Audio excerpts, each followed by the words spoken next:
Okay Humaira, आप हमें बताएं कि कभी मैं कभी तुम का। अच्छा ठीक है, हम यहाँ से शुरू करते हैं रोजी से। अरे लो,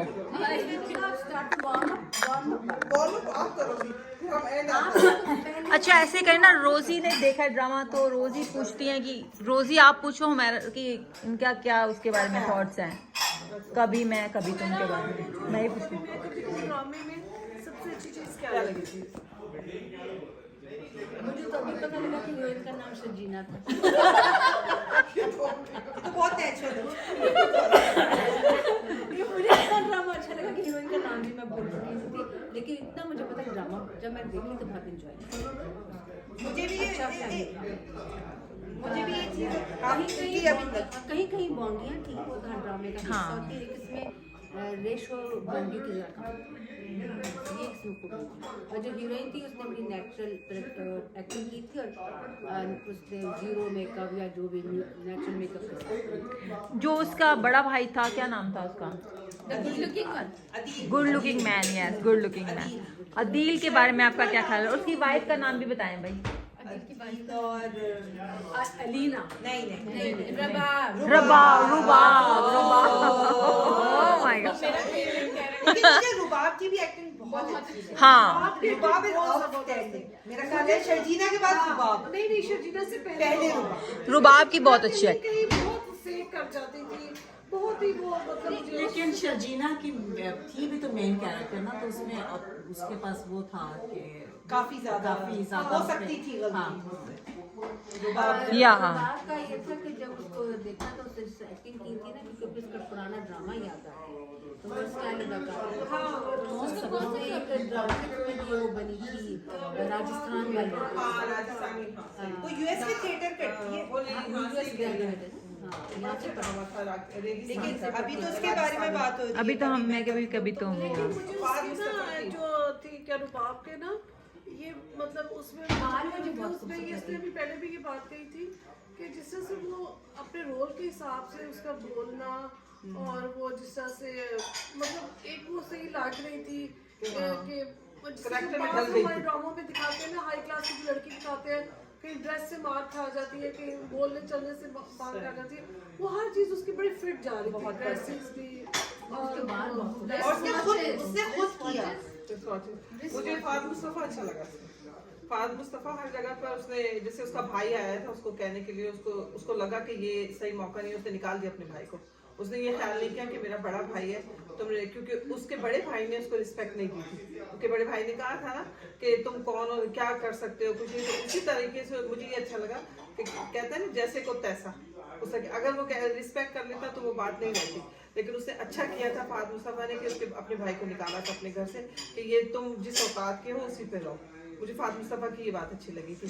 और जिस तरीके से उसने किया सारे ड्रामे में, फाद मुस्तफा ने एक यानी कि जीरो था, अपनी वाइफ की बात मान के आराम आराम से आगे आया। लेकिन बाद में थोड़ा सा वो हो गया कि नाराज होने लगा, शर्जीना पे फ्रस्ट्रेशन का शिकार था इस वजह से। लेकिन मुझे लगता है वो शर्जीना भी कुछ ओवर रिएक्ट करती, स्पेशली जब वो प्रेग्नेंट हुई ना।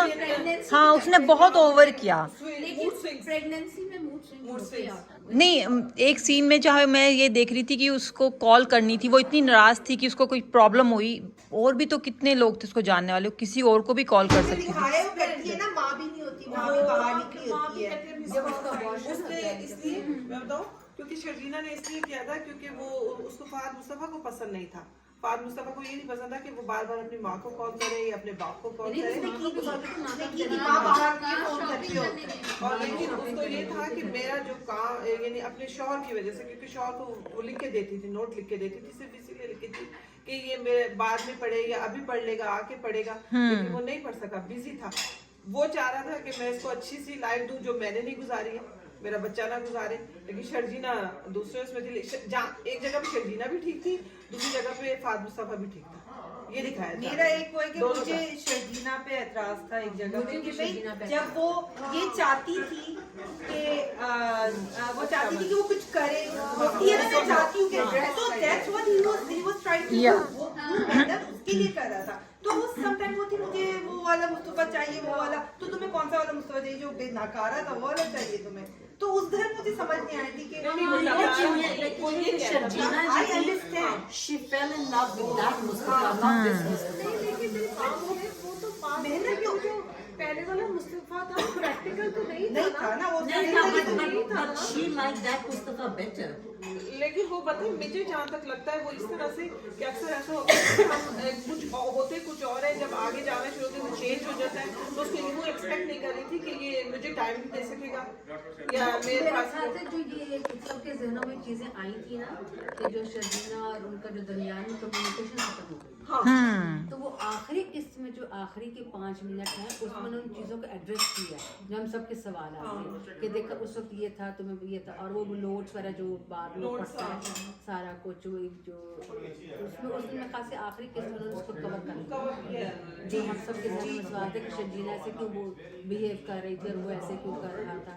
तो वैसे ऐसा होता भी है समटाइम आप उसमें एक गुस्से में आके ना आप नहीं कम्युनिकेट करते which is very common in like real life also ना कि आप अगर एक आइडियल सिचुएशन देखो तो आप बात करें और मसले हल हो गए, लेकिन नहीं करते, तो उसमें भी यही दिखाया है फिर ड्रामा भी नहीं बनता ना। नहीं लेकिन एक रियल लाइफ में भी यही होता है ना, आप अपना रियल लाइफ रह जाते हैं, ईगो में रह जाते हो, आप नहीं बात करते। उस ड्रामे में वैसे मुझे भी जो रियल लाइफ में है वही कुछ होता है कि जब आप ऊपर की तरफ जब सीढ़ी चढ़ने लगते हो तो वो पीछे नहीं देखते ना, वो आप लाजमी बात है अगर आप एक घर से मूव होते हो, अपार्टमेंट से मूव होते हो, दूसरे घर में जाते हो तो आप अपार्टमेंट की तरफ तो नहीं देखते हो ना। Okay, let's give a final words for कभी तुम मैं। आप उसको क्या रेटिंग देती हैं मुझे अच्छा आउट ऑफ 10? 8? सालिया?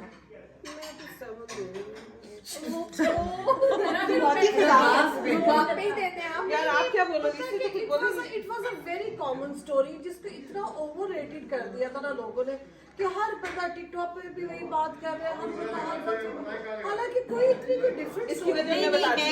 मैं भी वजह बताती हूँ। इसकी वजह ये है कि बहुत लाइट था। नहीं लाइट नहीं मैं बताती हूँ।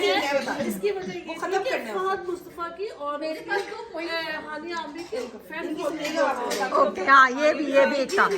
ओके, लेकिन फिर भी मैं तो 9 दे रही हूँ। मैं तो 9 दे रही हूँ, मुझे बहुत पसंद इसलिए क्योंकि कुछ चीजें बड़ी नेचुरल है, जैसे फहद मुस्तफा की बहुत ही नेचुरल एक्टिंग है, ऐसे वो बात कर रहा था जैसे वो रियल लाइफ में करता होगा, और हानिया भी जो है वो बहुत नेचुरल, तो इसलिए ओके, मेकअप भी ज्यादा नहीं किया। आपने रेट कर देखा तो था ना, तो मैंने देखा तूने कुछ बताया नहीं। 8.5। बड़ी स्ट्रिक्ट मार्क दी हाँ भाई मैं तो 9 दे दिया। मैं तो 9, लेकिन आपके पॉइंट भी थे ना। हाँ, तो बात मुझे कैरेक्टर बहुत पसंद आया। उसके बाद जो शर्जीना की अम्मी थी ना, जो उसका डिफरेंस बताया कि एक तो वो उसकी अम्मी थी फहद मुस्तफा की अम्मी, वो कैसे अपने घर के मामला को टैकल करती थी और उसकी अम्मी कैसे टैकल करती थी। हाँ। वो अपने मियाँ को काम करती रहती थी कि नहीं you have to give them privacy, you have to let them be, और वो जो दूसरी औरत थी वो दूसरी तरह दी इन्फोर्स करती थी। तो start difference of to head of the actually जो मुस्तफा की मदद थी उन्होंने तो नेगेटिव रोल प्ले किया है ना इसमें। हाँ, बेसिकली उसका अप्लाई। औरतों के लिए तो ये एक बड़ा लेसन था कि आप अपने मियाँ को जैसे बात बताएंगे या वो तो उसी तरह एक्ट करेगा। या बिल्कुल। और एक बार बात सॉल्व अभी रेटिंग अभी रुक जाओ, रेटिंग हाँ 9। ओके 9 आप बताएं। नहीं 9 आप इसकी सारा की बात को एड्रेस करते हुए कि आई नो इट्स बहुत कॉमन स्टोरी थी, सब कुछ थी, लेकिन जिस तरह उन्होंने प्रेजेंट किया था ना दैट वाज गुड। तो आप 9 देते हैं। ओके, आप मैं भी उसको मैं दूंगी 9.25। Highest rating. अकाउंटेंट की रेटिंग हाँ, जो है ना स्टोरी सारी, अगर आप देखें हर ड्रामा की स्टोरी घूम फिर के जैसे शादी पे होती है या किसी का मोहब्बत होती है या ट्रायंगल, चीज में भी तो था उसने पूरा 1 साल इंतजार ड्रामे के लिए कि वो फारिग हो, उसका डेट्स नहीं था, वो कहता था कि मैंने अदीब को ही इस रोल में करना है। लेकिन वो वाकई में वो परफेक्ट ये बात तो मानने वाली है कि हर बंदा अपने रोल में परफेक्ट है। जो उसने किया है ना मतलब बिल्कुल हर जो कैरेक्टर था। अच्छा, अगर मुझे लगता है कि फहद मुस्तफा की जगह भी कोई और होता तो वो ड्रामा चलता नहीं चलता, मुझे नहीं लग रहा, क्योंकि फहद मुस्तफा की बहुत नेचुरल है। नहीं, ये सिर्फ फहद मुस्तफा की वजह से नहीं चला। नहीं, मैं ये नहीं कह रही, मतलब सबकी अच्छी किया, सबके एवरीवन इज वेरी गुड, सबकी बहुत everyone kind of gelled. हम लोग फिर दोबारा से रिकॉर्डिंग करें क्योंकि दे हैव मोर टू से, सो लेट्स डू दैट। तो ये चीज मुझे जो कभी औलाद अपनी रवैये की वजह से माँ बाप के करीब आ जाती है, कभी कभी माँ बाप है ना एक उनका चिंता हो जाता है। बराबर नहीं, मैं तो पता है क्या कहती हूँ कि कुछ अब बच्चे भी बात कर कह रहे थे ना कि ये आपका ज्यादा लाड है, वो इसलिए कि वो बच्चा कुछ में कुछ ऐसी बातें होती है, वो ज्यादा केयरिंग होता है, वो ज्यादा लविंग होता है, क्वालिटीज एक्स्ट्रा, मतलब पढ़ाई में लाइक कुछ ना कुछ ऐसी मैं देखिए, मैं ये सालिया ये बात मानती हूँ। देखिए, इसमें भी यही बात है, इसमें भी वो जो अदील है वो आइडियल है, वो बहुत तमीज़दार है, वो पढ़ाई में अच्छा है, वो उसका हर स्टाइल अच्छे हैं। मुस्तफा के तो वो लापरवाह है, वो जो है वो मतलब गेमिंग में है। तो एक जो हमारी कॉमन थिंकिंग है वो क्या है कि भाई अगर कोई गेम खेल रहा है तो वो तो बिल्कुल ही जाहिल है। तो अब है ना ये कि भाई ये कोडिंग है, ये गेमिंग भी कोई ऐसी इजी चीज नहीं है कि बंदा करे। तो उसमें दिखाया माँ बाप ने मतलब वाज़ेह फर्क रखा है कि भाई ये तो वो नहीं करेगा तो उसको अच्छे स्कूल में डालो, पढ़ाओ ही ना इसको। तो ये बात गलत है कि आप नहीं, अच्छा आप देखिए तो सही। हाँ, और फिर माँ बाप ने उनके बीच में जो है खुद जो है वो दीवार एक तरह